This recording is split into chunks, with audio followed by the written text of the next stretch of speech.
ఓం శ్రీ మహాలక్ష్మీ దేవ్యై నమః. అందరికీ నమస్కారం అండి. ఇవాల్టి వీడియోలో 2024వ సంవత్సరంలో మార్గశిర మాసం ఎప్పుడు ప్రారంభమైంది, ఎప్పటి వరకు ఉంటుంది, ఈ మార్గశిర మాసంలో ప్రత్యేకంగా లక్ష్మీ వారాలు ఎన్ని వచ్చాయి, వాటన్నిటి గురించి కూడా క్లియర్గా నేను ఈ వీడియోలో అయితే తెలియజేస్తున్నానండి. వీడియోని మాత్రం స్కిప్ చేయకుండా చూడండి. ఈ మార్గశిర మాసంలో పున్నమి నాటి చంద్రుడు మృగశిర నక్షత్రంకి సమీపంలో ఉండడం వలన ఈ మాసానికి మార్గశిర మాసం అనే పేరైతే వచ్చింది. ఈ మార్గశిర మాసం అంటే లక్ష్మీదేవికి చాలా ప్రీతికరమండి.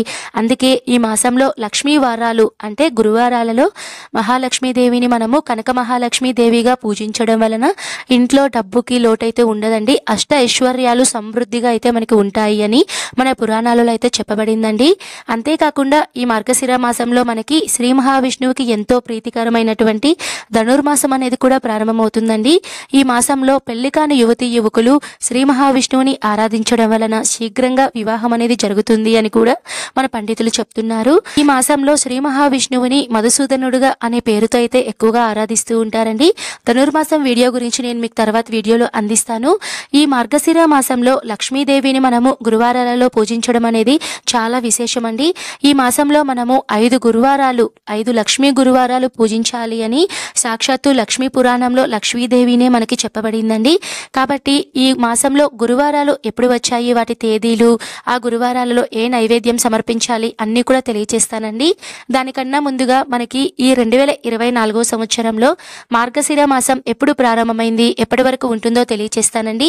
స్వస్తి శ్రీ చాంద్రమానేన శ్రీ క్రోధినామ సంవత్సరం దక్షిణాయనం హేమంత ఋతువు మార్గశిర మాసం శుద్ధ పాడ్యమి తిథి మనకి డిసెంబర్ 2వ తేదీ సోమవారం రోజు నుంచి మార్గశిర మాసం అనేది ప్రారంభమవుతుందండి. ఈ మార్గశిర మాసం ఎప్పటి వరకు ఉంటుంది అంటే డిసెంబర్ 30వ తేదీ సోమవారం రోజు అమావాస్య తిథి వరకు అయితే మనకి మార్గశిర మాసం అయితే ఉంటుందండి. మన పురాణాల ప్రకారం ఈ మార్గశిర మాసంలో మార్గశిర గురువార వ్రతం అనేది చేస్తామండి. ఈ వ్రతం మనం 5 గురువారాలు అయితే చేయాల్సి ఉంటుందండి.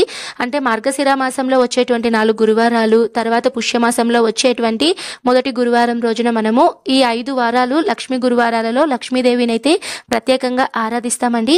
అయితే లక్ష్మీ వారాలు ఎన్ని వచ్చాయి వాటి తేదీలు తెలియజేస్తానండి. మొదటి లక్ష్మీ వారం వచ్చేసి మనకి డిసెంబర్ 5వ తేదీ చవితి తిథి ఉత్తరాషాఢ నక్షత్రం అండి.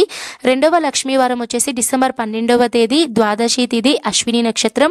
మూడవ లక్ష్మీ వారం వచ్చేసి మనకి డిసెంబర్ 19వ తేదీ చవితి తిథి ఆశ్లేష నక్షత్రం.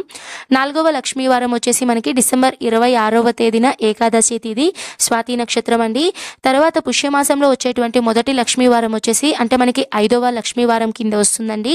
పుష్యమాసంలో మనకి జనవరి 2వ తేదీన తదియా తిథి శ్రవణ నక్షత్రం అండి. ఇవండి మొత్తం 5 లక్ష్మీ వారాలండి.